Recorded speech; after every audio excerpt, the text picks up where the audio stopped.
નમસ્કાર વાલા વિદ્યાર્થી મિત્રો. 2024 ન્યૂ બેન્ચ બરાબર. એમાં ધોરણ 9ના સાયન્સના પાઠ 1થી 12ના આઈએમપી પ્રશ્નો આ વિડીયોમાં જોવાના છીએ મિત્રો. 2 માર્ક્સના હશે બરાબર. કમ્પ્લીટ સોલ્યુશન આપણે આ વિડીયોમાં જોશું બરાબર. અને વિડીયો સારો લાગે તો લાઇક છે, સબસ્ક્રાઈબ કરવાનું ભૂલતા નહીં. તો ચાલો મિત્રો આપણે વિડીયોને શાંતિપૂર્વક નિહાળીએ. એ પણ પાછું મિત્રો 2024ના અભ્યાસક્રમ મુજબ અને પ્રત્યેક પ્રશ્ન 2 માર્ક્સના જ હશે. 3 માર્ક્સના અને 4 માર્ક્સના એ બીજા વિડીયોમાં આવશે બરાબર. આના આપણે કુલ 3 વિડીયો છે. પાઠ 1થી 12ના મોસ્ટ આઈએમપી પ્રશ્નો એટલે કે 2 માર્ક્સના વિથ પીડીએફ સાથે. નીચે પીડીએફ આપેલી છે લિંક, ત્યાં જઈને તમે લઈ શકો છો. પાઠ નંબર 1ના જોઈએ પહેલાં આપણે. તો એમાં પહેલો છે કે તરૈયાઓ સ્વિમિંગ પુલમાં પાણીના પ્રવાહને કાપીને આગળ વધી શકે છે. અહીં દ્રવ્યનો કયો ગુણધર્મ જોવા મળે છે બરાબર. આ પણ હોઈ શકે તમારી મોસ્ટ એમપી આપણે જોવાના છે તેમાંથી. ત્યારબાદ છે નીચેની વધતી જતા ઘનતાને યોગ્ય ક્રમમાં ગોઠવવાનું છે બરાબર. આ ઘનતા આપેલી છે તમને: હવા, ધુમાડો, મધ, પાણી, રૂ, ચોક બરાબર. ત્યારબાદ છે મિત્રો કયો પદાર્થ દ્રવ્યની ત્રણેય અવસ્થાઓ ધરાવી શકે છે બરાબર. આ મોસ્ટ એમપી છે. ત્યારબાદ વાયુનું પ્રવાહીકરણ એટલે શું? આ પણ છે તમારે મોસ્ટ એમપી. આ તમારે 1 માર્ક્સમાં પૂછાઈ શકે. કેલ્વિનનું માપક્રમમાં ફેરવો, કેલ્વિનનું તાપમાનમાં ફેરવો અને કેલ્વિનને તાપમાનમાં ફેરવો અને તાપમાનને કેલ્વિનમાં ફેરવું બરાબર. ત્યારબાદ છે ગરમ તેમજ સૂકા દિવસોમાં કુલર વધુ ઠંડક આપે છે. શા માટે? આ પણ મોસ્ટ એમપી છે. આવો જ એક બીજો લગભગ આપણે આમાં આગળ જોશું. આવો જ એક છે કે ગરમ તેમજ સૂકા દિવસોમાં કુલર બાષ્પીભવન કપડાવાળો આવશે તમારે આગળ. ત્યારબાદ આગળ જોઈએ. નીચેના પદાર્થનું દ્રવ્યની અવસ્થામાં પ્રમાણે વર્ગીકરણ કરો બરાબર. આ પણ તમારે આવી શકે. આ 7માંથી તમને બહુ મોસ્ટ આઈએમપી આલું ને બહુ મોસ્ટ આઈએમપી હું તમને તો કયો હોઈ શકે કહું પહેલું તો એના માટે તો આ પાણી દ્રવ્ય કયો દ્રવ્ય? 3 નંબરનો, 4 નંબરનો, 5 નંબરનો, 6 નંબરનો બરાબર. આટલા મોસ્ટ આઈએમપી આટલા પહેલાં કરજો, પછી બીજા કરજો. ત્યારબાદ મિત્રો અહીંયા 8થી 11 જોવાના છે બરાબર. 8થી 11માં આ બંને મિત્રો સહેલા છે, તમે જોઈ શકો છો. H2SO4નું આણ્વીય એ આણ્વીય દર શોધવાનું છે. આ બંનેનું CO2નું. ત્યારબાદ NaOHનું પણ આણ્વીય દર શોધવાનું છે. ત્યારબાદ તફાવત આપવાનું છે પ્રવાહી અને વાયુનું બરાબર. વૈજ્ઞાનિક કારણ હું તમને કહેતો હતો, ખુલ્લી જગ્યાએ ભીના કપડાં ઝડપથી સુકાઈ જાય છે તે. અને ઘન અવસ્થાના ગુણધર્મો મિત્રો તમારે ધોરણ 9માં છે ને ઘન, પ્રવાહી અને વાયુ આ ત્રણેયના તમારે કરી જ દેવાના બરાબર. ગુણધર્મો એ ગુણધર્મ તમે કરી દેશો એટલે તમારે કેટલા 6 માર્ક્સ પાકા. આ એટલે કે એક ગુણધર્મ છે 2 માર્ક્સનો હશે. ગમે તે આમાંથી પૂછાશે 3 માર્ક્સમાં અને તમારે 1 માર્ક્સમાં પણ તમારે વિકલ્પોને એવું પૂછાઈ શકે છે બરાબર. હવે પાઠ નંબર 2 જોઈએ આપણે. તો મિત્રો પાઠ નંબર 2 એમાં કયા હશે મોસ્ટ આઈએમપી હું તમને કહી દઉં, એક જ મિનિટ. એમાં પહેલું છે મિશ્રણના ઉદાહરણ આપો બરાબર. તફાવત આપો, સમાંગ મિશ્રણ, દ્રાવ્યતા છે, કલિલના ગુણધર્મો જણાવો. આ કલિલના ગુણધર્મો છે ને એ મોસ્ટ આઈએમપી છે મિત્રો.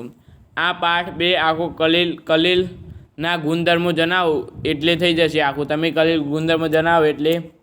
અને ટિન્ડલ અસર છે. અને દ્રાવ્ય, દ્રાવક અને દ્રાવક એટલે શું? આટલું જ છે પાઠ 2માં, બીજું કંઈ નથી. અહીંયા કલિલ દ્રાવક કોને કહે છે એ છે મિત્રો બરાબર. ત્યારબાદ ઉદાહરણ આપો બરાબર. વિક્ષેપી કરા અને વિક્ષેપણ માધ્યમ, ધુમાડો અને એ ફ્લોરમ છે. ત્યારબાદ અધાતુ તત્વો એટલે શું? અને બીજું શું છે? તત્વ વિશેનું સમજાવવાનું છે. અધાતુ એટલે શું, ધાતુ એટલે શું? પાઠ 2માં આટલું છે, બીજું કંઈ યાદ આવશે તો કહીશ. ત્યારબાદ મિશ્રનું સંયોજનોના નામ, સંયોજન, તત્વ સંયોજન અને મિશ્રણમાં વર્ગીકરણ કરવાનું છે બરાબર. દ્રવ્યનો રાસાયણિક ફેરફાર એટલે શું, ભૌતિક ફેરફાર એટલે શું એ તમે તૈયાર કરી દેજો મિત્રો. આ બહુ પૂછાય છે. ટિન્ડલ અસર, ટીચલ આયોડિન એટલે શું? આ બંને પણ બહુ પૂછાય છે. ધોરણ 9 2024ની વાર્ષિક પરીક્ષામાં ટીચલ આયોડિન એટલે શું આ પૂછાય હતું મિત્રો બરાબર. ટીચલ આયોડિન એટલે શું? મિશ્ર ધાતુના ઉદાહરણ આપી સમજાવો. આ પણ મોસ્ટ આઈએમપી છે બરાબર. આગળ જોઈએ હવે મિત્રો. તો નીચેના વિસમાંગ મિશ્રણ છે કે સમાંગ મિશ્રણમાં વર્ગીકરણ કરવાનું છે, બીજી વાર આવ્યું લગભગ મારા ખ્યાલથી. ત્યારબાદ નીચેના ફેરફારને ભૌતિક અને રાસાયણિક ફેરફારમાં કરવાનું છે, બરાબર. તમારે ગ્રાઇડમાં આ છે ને કોઠો આપેલો હશે, એક ડાબા પત્તા પર એક કોઠો આપેલો છે, ત્યાં આપેલ છે આ. ત્યારબાદ છે ટિન્ડલ અસર એટલે શું, તેની તમારી આસપાસ જોવા મળતી. તમારે મિત્રો 4 માર્ક્સનો ટિન્ડલ અસરનો છે. ટિન્ડલ અસર એટલે શું, આખો 4 માર્ક્સનો પ્રશ્ન છે, એ તૈયાર કરી દેજો. એટલે તમારે ટિન્ડલ અસર એટલે શું અને તમારી આસપાસ જોવા મળતા એમાં જ ઉદાહરણ આપેલા છે. તે પેલા શું કહેવાય, છતમાંથી આવતા પ્રકાશવાળો આ એ જ અસર છે. ત્યારબાદ અર્ધધાતુ તત્વ એટલે શું, આ પણ પૂછાય છે. બોરોન, સિલિકોન, નિયોન એ અર્ધધાતુ તત્વો છે. ત્યારબાદ દ્રવ્યનો ભૌતિક, મિત્રો હું કીધું તમને કીધું હતું ના કે દ્રવ્યનો રાસાયણિક અને ભૌતિક ફેરફાર તૈયાર કરી લેજો, આ પણ પૂછાય છે. ત્યારબાદ નીચેના તત્વોને સંયોજન અને મિશ્રણમાં વર્ગીકરણ કરવાનું છે મિત્રો, બરાબર. પાઠ 2 ને આપણે જોઈ લીધો. હવે પાઠ નંબર 3 ને જોઈએ આપણે. પાઠ નંબર 3માં છે રાસાયણિક. આમાં બધા મોસ્ટ આઈએમપી છે મિત્રો, ખાસ કરીને પાઠ 3 અને 4ના જે હશે એ મોસ્ટ આઈએમપી છે મિત્રો. પરંતુ તમારે એ બીજા સત્રમાં બનવાના આવશે, એટલે તમે અત્યારે પહેલા સત્રમાં હશો તો કંઈ વાંધો નહીં, બીજા સત્રમાં હશો તો તમારે માટે મોસ્ટ આઈએમપી છે, બરાબર. રાસાયણિક સંયોગીકરણ એટલે શું અને રાસાયણિક સંયોગીકરણના નિયમો કયા કયા છે. ત્યારબાદ છે નિશ્ચિત પ્રમાણનો નિયમ આપી ઉદાહરણ આપો. સંયોજન અણુ એટલે શું, સંયોજકતા એટલે શું, તેનું મહત્ત્વ સમજાવું. ત્યારબાદ નીચેના રાસાયણિકોના નામ લખવાનું છે મિત્રો. આ રાસાયણિકો આપેલા છે: sodium chloride, magnesium chloride, zinc oxide. Zinc ઓક્સાઇડનું ZaO થાય છે મારા ખ્યાલથી, ZNO થાય છે, ZNO બરાબર. ત્યારબાદ કેલ્શિયમ ઓક્સાઇડ, બરાબર. આના તમારે નામ જણાવવાના છે. ત્યારબાદ આગળ જોઈએ તો મિત્રો છે કે સંયોજન ધરાવતા સૂત્રોના નામ આપો. Calcium carbonate, calcium chloride, magnesium oxide, sodium carbonate છે કે, હા સોડિયમ કાર્બોનેટ છે લગભગ, બરાબર. આપણે નામ આપી દીધા, તમને જવાબ સંગાથી. ત્યારબાદ મિત્રો આણ્વીય સૂત્ર, પાઠ 1માં જે હતું આણ્વીય સૂત્ર, એવી જ રીતે આ પાઠ 3માં પણ આવ્યું, બરાબર. ત્યારબાદ છે નીચે આપેલ તત્વના લેટરિન નામ આપો, બરાબર. અહીંયા સોડિયમ, હા સોડિયમ છે ને મોસ્ટ આઈએમપી છે મિત્રો. સોડિયમ 1 માર્ક્સમાં પૂછાઈ શકે છે. સોડિયમનું લેટરિન નામ છે નેટ્રિયમ, બરાબર. અને બીજું છે આમાં એક છે નહીં, પરંતુ પોટેશિયમ છે ને એનું નામ છે કેલ્વિન. પોટેશિયમ અને સોડિયમ આ 2 માર્ક્સમાં તમારે પ્રશ્ન પૂછાય છે. આ ફરક બોર્ડની પરીક્ષામાં પૂછાયો તો જે વલભીના પેપર આવે છે તેમાંથી, બરાબર. ત્યારબાદ છે બહુપરમાણીય આયન એટલે શું, ઉદાહરણ આપી સમજાવો, બરાબર. એક કરતાં વધુ પરમાણુના બનેલા હોય છે તેને બહુપરમાણીય આયન કહે છે. આ તમે ઉદાહરણ લખી શકો. તમારે છે ને આમાં 3 માર્ક્સનું એક આવે છે કોઠો. આયન એટલે શું તમારે, બરાબર, ગ્રાઇડમાં આપેલા છે. આયન એટલે શું, ઉદાહરણ આપો. એમાં એક હશે વીજભારના આધારે અને એક પરમાણુની સંખ્યાને આધારે. એમાં પરમાણુની સંખ્યાને આધારે 2 કોઠા હશે, એક પરમાણ્વીય આયન, બહુપરમાણીય આયન. એમાં બહુપરમાણીય આયનમાં આપેલ હશે, બરાબર ને. ત્યારબાદ મિત્રો પાઠ નંબર 4 જોઈએ તો પાઠ નંબર 4માં છે થોમ્સનનો પરમાણ્વીય નમૂનાની મર્યાદા જણાવો. મિત્રો આ મોસ્ટ આઈએમપી છે. રુધરફોર્ડની પણ, હા આ પણ મોસ્ટ આઈએમપી છે. ન્યૂટનની ગતિનો આ પણ મોસ્ટ આઈએમપી છે. સોડિયમ અને કાર્બનના પરમાણુ ઇલેક્ટ્રોનની વહેંચણી દર્શાવો. મિત્રો તમારે આમાં શું કરવાનું ખબર છે, 1 થી 18 તત્વો ગ્રાઇડમાં આપેલા છે. 1 થી 18 તત્વો એ તમારે 18 કરી દેવાના. એ તમારે આજે નહીં તો 10મામાં તમારે વધારે આવશે. 116 કે એટલા તત્વો છે અત્યારે હાલમાં કુદરતીમાંથી બોનું મળેલા છે એટલા છે, બરાબર. પાઠ 4માં 118 તત્વો આપેલા છે, એ 18 કરી દેવાના, બરાબર. ત્યારબાદ છે સમભાર્ય તત્વ એટલે શું, સમભાર્ય અથવા સમદળીય તત્વ એટલે શું. આ પણ મિત્રો મોસ્ટ આઈએમપી છે, તૈયાર કરી લેજો, ભૂલતા નહીં, બરાબર. આ તમારે 2 માર્ક્સમાં પૂછાઈ શકે છે. ત્યારબાદ આગળ જોઈએ હવે તો પરમાણુનો ક્રમાંક અને પરમાણ્વીય દળાંક એટલે શું સમજાવો, બરાબર. આ પણ તમારે પૂછાઈ શકે છે. ત્યારબાદ છે ઓક્સિજન અને મેગ્નેશિયમની ઇલેક્ટ્રોન વ્યાજની દર્શાવો. મિત્રો આ પ્રથમ 18 તત્વો તમે તૈયાર કરી દેશો. પ્રથમ 18 તત્વો એમાં જ આવે છે મેગ્નેશિયમ 8 અને આ મેગ્નેશિયમ 12 અને ઓક્સિજન 8. બરાબર. સંયોજકતા ઇલેક્ટ્રોન કોને કહે છે તેનું ઇલેક્ટ્રોનનું મહત્ત્વ જણાવવાનું છે. આ પણ મોસ્ટ આઈએમપી છે. ત્યારબાદ જો પરમાણુમાં રહેલ ઇલેક્ટ્રોનની સંખ્યા 8 હોય અને પ્રોટોનની સંખ્યા 8 હોય તો પરમાણ્વીય ક્રમાંક કેટલો થાય અને પરમાણ્વીય વીજભાર કેટલો થાય તે જણાવવાનું છે. ત્યારબાદ તફાવત આવે છે મોસ્ટ આઈએમપી પ્રોટોન અને ન્યુટ્રોન. બરાબર. તે ધન વીજભાર ધરાવે છે. તે એક પણ પ્રકારનો વીજભાર ધરાવતો નથી. તેના એક જ તત્વના પરમાણુ ધરાવતા હોય, એક જ તત્વના પરમાણુમાં સમાન હોય છે અને તે એક જ તત્વના પરમાણુમાં સમાન ન પણ હોઈ શકે. ન્યૂટન દાખલા તરીકે સમસ્થાનિકો. બરાબર. આવો તમારે મુદ્દો હશે મિત્રો. ત્યારબાદ છે ક્લોરીન અને સિલિકોનની ઇલેક્ટ્રોન રચના. મિત્રો આ પણ પ્રથમ 18 તત્વો તૈયાર કરી દઈશું. એમાંથી છે ક્લોરીન છે 17 અને સિલિકોન છે 14. બરાબર. ત્યારબાદ મિત્રો આગળ જોઈએ તો હવે પ્રકરણ નંબર 5. પ્રકરણ નંબર 5માં વનસ્પતિ કોષ અને પ્રાણી કોષ તફાવત મોસ્ટ આઈએમપી છે મિત્રો. પ્રાણી કોષ અને વનસ્પતિ કોષ. અને 12મા પાઠમાંથી એક છે સેન્દ્રિય ખાતર અને ખાતર. આ બે મિત્રો તમારી આફરે પરીક્ષામાં પૂછાયા હતા. બરાબર. ત્યારબાદ છે કારણ આપો કનાપ સૂત્ર. આ પણ મોસ્ટ આઈએમપી છે મિત્રો. બરાબર. ત્યારબાદ આ પહેલાં 3 છે ને મોસ્ટ આઈએમપી આપણે અહીંયા કાઢેલા છે મિત્રો. બરાબર. ત્યારબાદ છે બહુકોષીય સજીવના ઉદાહરણ આપો. મોસ્ટ આઈએમપી છે. ત્યારબાદ કોષનું શક્તિકર એટલે કનાપ સૂત્ર. કોષનું રસોડું એટલે હરિતકર. કોષનો નિયામક એકમ એટલે કોષ કેન્દ્ર લગભગ આવશે. અને આમાં કોષ પરિવાર તો કોષ દિવાલ અને કોષ રસપટલ. બરાબર. હું તમને આટલું તો આમાં જ આપી દઉં છું. બરાબર. સોલ્યુશન સાથે આપી દઉં છું અને આનો આપણે સોલ્યુશનનો વિડીયો અલગથી આવવાનો છે. ત્યારબાદ 6 નંબરના કે રોબર્ટ બોયલ અને પરકિન્સના વિજ્ઞાન જીવ ફાળો, જેનો મિત્રો આ પણ મોસ્ટ આઈએમપી રહેશે તમારે. ત્યારબાદ કોષ દિવાલ. આ પણ બહુ મોસ્ટ આઈએમપી છે. ખાસ કરી કોષ દિવાલ પહેલાં કરજો. ત્યારબાદ હરિત તફાવત આપો આદિકોષ કેન્દ્રીય અને સુકોષ કેન્દ્રીય કોષ. આ પણ મોસ્ટ આઈએમપી.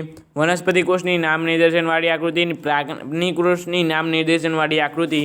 મિત્રો અહીંયા 12 નંબર કરીને લખી દેજો તમારે કે પ્રાણી કોષની નામ નિર્દેશનવાળી આકૃતિ. બરાબર. 12 નંબર કરીને તમે બે આવી આકૃતિ મોસ્ટ આઈએમપી છે. ગમે તે એક આવશે જ એમાંથી. ત્યારબાદ તફાવત આપો વનસ્પતિની રાજધાની અને પ્રાણી કોષની રાજધાની. મિત્રો આપણે પહેલો જ આપણે તફાવત જોયા કે વનસ્પતિ કોષ અને પ્રાણી કોષ. અને હવે એમાં વનસ્પતિ કોષની રાજધાની અને પ્રાણી કોષની રાજધાની મોસ્ટ આઈએમપી. ત્યારબાદ કોષ રસપટલને પસંદગીમાન પ્રયોગશીલ કહે છે. આ પણ મોસ્ટ આઈએમપી છે મિત્રો. 11 મોસ્ટ આઈએમપી છે. ભૂલતા નહીં તૈયાર કરવાનું. બરાબર. આગળ જોઈએ હવે પાઠ નંબર 6. ત્યારબાદ પાઠ નંબર 6 છે કે વર્ધનશીલ પેશીના લક્ષણો જણાવો. મુદુક્તક પેશી કોને કહે છે? 2 લક્ષણો આપો. જલવાહક પેશી, અસ્થિકોષો, અસ્થિ અને કાસ્તિ. ત્યારબાદ સ્થૂલકવનક અને દઢોક્તક પેશી. એમાં મિત્રો કહું અસ્થિ અને કાસ્તિ અને આ 2 તફાવત મોસ્ટ આઈએમપી છે મિત્રો. ભૂલતા નહીં. અને આ એક મોસ્ટ આઈએમપી છે મિત્રો. ભૂલતા નહીં. આ નહીં કરો તો ચાલશે ને આ નહીં કરો તો ચાલશે મિત્રો, પરંતુ આ 2 અને 4 અને 5 જરૂરથી તૈયાર કરજો. ત્યારબાદ મિત્રો હવે જોઈએ તો ચેતાકોષની નામ નિર્દેશનવાળી આકૃતિ દોરવાની છે મિત્રો. આ પણ મોસ્ટ આઈએમપી છે. ત્યારબાદ જલવાહક અને અન્વાહક પેશી, અસ્થિ અને કાસ્તિ. જલવાહક પેશી જટિલશાહી પેશી છે મિત્રો. આ ગ્રાઇડમાં તમારે કયા પાના નંબર ઉપર છે? તો 45 પાના નંબર ઉપર છે. અહીંયા લખેલો છે પાના નંબર. બરાબર. ત્યારબાદ વૃક્ષની છાલના કોષો મૃત હોય છે. આ પણ મોસ્ટ આઈએમપી છે. ત્યારબાદ છે મિત્રો પાઠ નંબર 7. તો ઝડપ અને વેગ. બરાબર. મોસ્ટ આઈએમપી ઝડપ અને વેગ. ત્યારબાદ અંતર અને સ્થાનાંતરની વ્યાખ્યા આપી. પ્રત્યેકનો એસઆઈ એકમ જણો. મિત્રો આ બહુ મોસ્ટ આઈએમપી છે ને કરતા નહીં આ તમે. ત્યારબાદ છે પ્રવેગની વ્યાખ્યા અને એનું સૂત્ર આપો. આ મોસ્ટ આઈએમપી છે મિત્રો. આ કરી લેજો. પ્રવેગ અને પ્રતિપ્રવેગના ઉદાહરણ આપો. આ પણ મોસ્ટ આઈએમપી છે. નિયમિત પ્રવેગ ગતિ એટલે શું? આ પણ મોસ્ટ આઈએમપી છે. નિયમિત અને અનિયમિત પ્રવેગ. આ પણ મોસ્ટ આઈએમપી છે. કોઈ પદાર્થ દ્વારા અંતર કપાયેલું હોય તેનું સ્થળાંતર 0 હોય આમ ક્યારે કહી શકાય? મિત્રો આ પણ મોસ્ટ આઈએમપી છે. મિત્રો આમાં તમે સાહેબે સ્થળાંતર વિશે ચલાવ્યું હશે ને તમે ધ્યાન દીધું હશે તો આ પ્રશ્ન તમને 2 મિનિટમાં આવડી જશે. બરાબર. સહેલું છે. સ્કૂલેથી શાળાએ જઈએ અને શાળાથી ઘરે આવે છે છોકરો, એને સ્થળાંતર 0 કહેવાય. એને કેટલું અંતર કાપ્યું હશે પરંતુ સ્થળાંતર 0 હશે. બરાબર. ત્યારબાદ પાઠ નંબર 8. વેગ અને વેગમાન એટલે શું? ન્યૂટનની ગતિનો પહેલો નિયમ અને બીજો નિયમનો તફાવત આપો. વેગ અને વેગમાનનો તફાવત છે. બંનેના તફાવત. આ બંને મિત્રો મોસ્ટ આઈએમપી છે મિત્રો. બરાબર. તૈયાર કરવાનું ખાસ કરીને ભૂલતા નહીં. આ તમારે પાઠ 8માં ખાલી તેને જ કરવાનું. ન્યૂટનની ગતિનો પહેલો નિયમ, ન્યૂટનની ગતિનો બીજો નિયમ અને ન્યૂટનની ગતિનો ત્રીજો નિયમ. ન્યૂટનની ગતિના પહેલા નિયમનું બળની વ્યાખ્યા આપે છે, એટલે કે જડત્વનો નિયમ છે, એમાં જડત્વ આવે છે. બીજા નિયમમાં F બરાબર ma છે.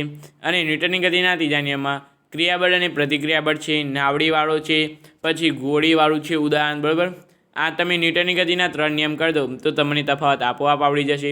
અને મિત્રો ન્યૂટનની ગતિના તમારે 3 નિયમ તો કરવા જ પડશે મિત્રો, પરીક્ષામાં પૂછાય જ છે 3માંથી ગમે તે એક નિયમ. ત્યારબાદ વેગ અને વેગમાન એ પણ કીધું. ત્યારબાદ પદાર્થની પ્રવેગી ગતિ થવા માટે તેના પર બાહ્ય બળ લગાડવું જરૂર છે, આ સમજાવું. ત્યારબાદ વેગમાન એટલે શું તેનું સૂત્ર અને SI એકમ આપો, આ પણ મોસ્ટ આઈએમપી. વૈજ્ઞાનિક કારણ આપો, ગતિમાન બસમાં એકાએક પડી જવાય છે. બરાબર, આ પણ મોસ્ટ આઈએમપી છે. ત્યારબાદ આગળ જોઈએ તો હવે વૈજ્ઞાનિક કારણ આપો કે વાહનના ટાયર ખભેચડા રાખવામાં આવે છે.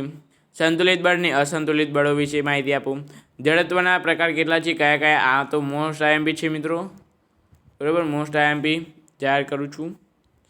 ત્યારબાદ છે જડત્વના નીચેના પૈકી કોનું જડત્વ વધુ હશે. બરાબર, ત્યારબાદ છે બળનો આઘાત એટલે શું તેનું સૂત્ર અને તેનું SI એકમ જણાવવાનું છે. બરાબર, આ પણ મોસ્ટ આઈએમપી છે મિત્રો, તૈયાર કરી લેજો. ત્યારબાદ હવે પ્રકરણ નંબર 9 જોઈએ તો પ્રકરણ નંબર 9માં મારા ખ્યાલથી તો આ 5 જ દાખલા છે, આ 5 જ પ્રશ્નો અહીંયા મોસ્ટ આઈએમપી કાઢેલ છે ભાઈએ. તો અહીંયા ગુરુત્વાકર્ષણ બળ જેમાં જવાબદાર હોય તેના માટે સામાન્ય કુદરતી ઘટનાઓ જણાવો. ત્યારબાદ મિત્રો અહીંયા બીજો છે મિત્રો, અહીંયા ટાઈપિંગ મિસ્ટેકમાં ભૂલ થઈ છે. હેનરી કેવેન્ડિશે જીનું મૂલ્ય, હેનરી કેવેન્ડિશે શોધેલ જીનું મૂલ્ય જણાવો અને જીને સાર્વત્રિક અચળાંક શા માટે કહે છે. Most IMP. વૈજ્ઞાનિક કારણ એક આપેલ છે અહીંયા કે ભારે વાહનના ટાયરો પહોળા રાખવામાં આવે છે. દબાણ એટલે શું તેનું SI એકમ અને સૂત્ર લખવું. તફાવત આપો, G અને કેપિટલ G અને સ્મોલ g બંને મોસ્ટ આઈએમપી છે મિત્રો. ત્યારબાદ મિત્રો અહીંયા તમારે બીજા તો કયા હશે, ગુરુત્વાકર્ષણનો સાર્વત્રિક નિયમ તમે આમાં પાઠ 9માં છે તે કરી નાખજો. ત્યારબાદ કેપિટલ Gનો સાર્વત્રિક અચળાંક છે, યાદ રાખજો, 1 માર્ક્સમાં પૂછાય છે કે કોને સાર્વત્રિક અચળાંક કહે છે. બરાબર, ત્યારબાદ હેનરી કેવેન્ડિશે શોધેલ જીનું મૂલ્ય. ત્યારબાદ પૃથ્વી પર જીનું મૂલ્ય અને ચંદ્ર પર જીનું મૂલ્ય જણાવી દેવાનું, એટલું તૈયાર કરી લેજો. બરાબર, ત્યારબાદ હવે જોઈએ પાઠ નંબર 10. તો પાઠ નંબર 10માં મારા ખ્યાલથી તો આ 6 જ લાગે છે, પછી હોય તો જોઈશું આપણે. પાઠ નંબર 9માં તો ખાસ 5 કે 6 જ હતા એટલા જોયા. આ 6 મોસ્ટ આઈએમપી છે મિત્રો. હું કહું તો આ જોયા પછી જ મને ખબર પડી ગઈ આ 6 મોસ્ટ આઈએમપી છે મિત્રો. આ 6 તમારે બીજી વાર્ષિક પરીક્ષામાં આ 6માંથી જ ગમે તે એક આવશે મિત્રો. લખવું હોય તો લખી રાખજો, આવશે ને આવશે. બરાબર, એમાં પહેલું છે કાર્ય એટલે શું, કાર્યનું સૂત્ર મેળવો. ત્યારબાદ SI પદ્ધતિમાં કાર્યનો એકમ અને વ્યાખ્યા જણાવો. ગતિ ઊર્જાના સમીકરણો જણાવો. પાવર એટલે શું તેનું મિત્રો, આ તો મોસ્ટ આઈએમપી છે, તૈયાર કરી દેજો. કારણ કે આ છે કાર્ય અને ઉર્જામાં પાવર બહુ મોસ્ટ આઈએમપી પ્રશ્ન છે. અને પછી કાર્ય અને પાવરનો તફાવત પણ મોસ્ટ આઈએમપી છે. ઉર્જા અને કાર્યનો પણ એક તફાવત છે, એ પણ મોસ્ટ આઈએમપી છે. સ્થિર સ્થિતિના 4 ઉદાહરણ આપો. અને સ્થિર સ્થિતિ અને બીજો એક ગતિ ઉર્જાના 4. બરાબર, આ બંને મોસ્ટ આઈએમપી છે, બંનેમાંથી ગમે તે એક આવશે. ત્યારબાદ આગળ જોઈએ તો પાઠ નંબર 10માં તો આપણે કેટલા 6 જોયા, 6 જ છે, વધારે નથી. હવે પાઠ નંબર 11માં છે મિત્રો, ધ્વનિ એટલે શું. બરાબર, ધ્વનિ એટલે શું તમારે આવી શકે છે. ત્યારબાદ વૈજ્ઞાનિક કારણ આપો, આ પણ મોસ્ટ આઈએમપી છે મિત્રો. આ છે ને બધા મોસ્ટ આઈએમપી પ્રશ્નો આપણે પેલી પરીક્ષાના અસાઇનમેન્ટમાં લગભગ હતા. અસાઇનમેન્ટમાં આપણે સંપૂર્ણ સોલ્યુશન કર્યું હતું, તેમાંથી જ છે લગભગ. બરાબર, વૈજ્ઞાનિક કારણ આપો, મધમાં કે ઉઠતી વખતે આપણે ધ્વનિ સંભળાય છે, અનુરણન કોને કહે છે, તેની કઈ રીતે ઘટાડી શકાય છે. ધ્વનિકરણ કિસ્સાનું પરિવર્તનના નિયમો લખો. સંગત તરંગના આવૃતકાળ વિશે માહિતી આપો. મિત્રો આમાં એક તમારી મોસ્ટ આઈએમપી છે, 3 માર્ક્સનું દરેક પરીક્ષામાં પૂછે છે. આ પણ પરીક્ષામાં પૂછાય તો 3 માર્ક્સનો પ્રશ્ન છે પીચ. બરાબર, પીચ તમે તૈયાર કરી નાખજો, પીચ બહુ મોસ્ટ આઈએમપી છે મિત્રો. ત્યારબાદ છે કે સંગત તરંગના આવૃતકાળને વિશે સમજણ આપો. ત્યારબાદ તફાવત આપવાનો, સંગત તરંગ લંબગત તરંગ મોસ્ટ આઈએમપી છે મિત્રો. આ તફાવત પૂછાય તેવો છે. બરાબર, હવે પાઠ નંબર 12 જોઈશું આપણે અનાજ. આ પણ મોસ્ટ આઈએમપી છે મિત્રો. આપણે અનાજ, દાળ અને ફળોમાંથી, શાકભાજીમાંથી શું મેળવીએ છીએ, બરાબર. મિત્રો આપણે નવા કોર્સ મુજબ છે, જૂના કોર્સ મુજબ છે નહીં, બરાબર. એટલે પાઠ નંબર 15 ને આપણે પાઠ નંબર 12 3 પાઠ તમારે આખા ઉડી ગયા છે, બરાબર. ત્યારબાદ પાકની જાતોમાં ઇચ્છિત લક્ષણો સ્થાનાંતર ઉમેરી શકાય છે, તેના પસંદગી પાકના લક્ષણો સંકલન દ્વારા ઉમેરી શકાય છે, તેમાં પાકની ગુણવત્તામાં વધારો થાય છે. ખાતર પ્રત્યે, બરાબર, એ પાકના ઉત્પાદનમાં વધારો, વજનમાં ઘટાડો ન થાય, બરાબર, એ બધા છે. પછી જૈવિક ક્રિયા અને અજૈવિક ક્રિયા બળી આમાં આવશે. હવે પેલું વજનવાળું છે ને એ એમાં નહીં આવે, આમાં આવશે વજનમાં ઘટાડો, બરાબર, એ આમાં આવશે બધા ઉદાહરણો. તેમાં આંતરપાક ઓછી પદ્ધતિ એટલે શું? એટલે કે એક જ ખેતરમાં નિર્દેશિત માળખા પ્રમાણે ઉગાડવામાં આવેલી નિર્દેશિત માળખા પ્રમાણે ઉછાળવામાં આવેલ પાકને આંતરપાક ઓછી પદ્ધતિ કહે છે, બરાબર. નિંદણ એટલે શું? તો નિંદણ એટલે કૃષિ ઉપયોગ ભૂમિમાં મુખ્ય પાક સાથે ઉગી નીકળેલ અનાવશ્યક વનસ્પતિઓ, બરાબર. અને નિંદણના ઉદાહરણ છે માથો, ગાડરિયું, ગાજ અને ગાજર. માથો, ગાડરિયું અને ગાજર ઘાસ, બરાબર, આ ઉદાહરણ છે. તમને 5મું તો આખું સોલ્વ કરાવે, બરાબર. પશુપાલન કોને કહે છે? પશુધનના સુધારાની આવશ્યકતા શા માટે છે? ત્યાં દુધાળા પશુઓ એટલે શું? તેની દેશી જાત અને વિદેશી જાત. તો દૂધ આપનાર માદા પશુઓને દુધાળા પશુઓ કહે છે અને તેની દેશી જાત છે એમાં જર્સી અને બ્રાઉન સ્વિસ ગાય. અને દેશી જાતમાં વિદેશી જાત બોલી હમણાં. હવે દેશી જાતમાં છે કઈ છે? તો રાતી સિંધી અને સાહિવાલ ગાય, બરાબર. ત્યારબાદ મધમાખીના ઉછેર, આ મિત્રો મોસ્ટ આઈએમપી છે, તૈયાર કરી લેજો.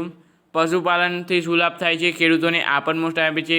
ત્યારબાદ એ જ રીતે છે, તમે આ બંનેમાંથી ગમે તે એક તૈયાર કરી દેજો. ના, તમે આ તૈયાર કરી લેજો એટલે તમારે આઈડિયો છે ને એ આમાં જ લખી દેજો એટલે થઈ જશે. ત્યારબાદ છે તફાવત સેન્દ્રિય ખાતર અને, હું તમને પહેલાં બોલ્યો હતો સેન્દ્રિય ખાતર અને ખાતરો મોસ્ટ આઈએમપી છે મિત્રો. આ બરાબર તૈયાર કરી લેજો. Thank you so much. Video જોવા બદલ ખૂબ ખૂબ આભાર મિત્રો. આપણે અહીંયા 1 થી 12 પાર્ટના વિડીયોનું સંપૂર્ણ પ્રશ્નપત્ર જોઈ મિત્રો. વિડીયો સારો લાગ્યો હોય તો લાઈક, કમેન્ટ, શેર કરી દેજો મિત્રો, બરાબર. Thanks for watching this video.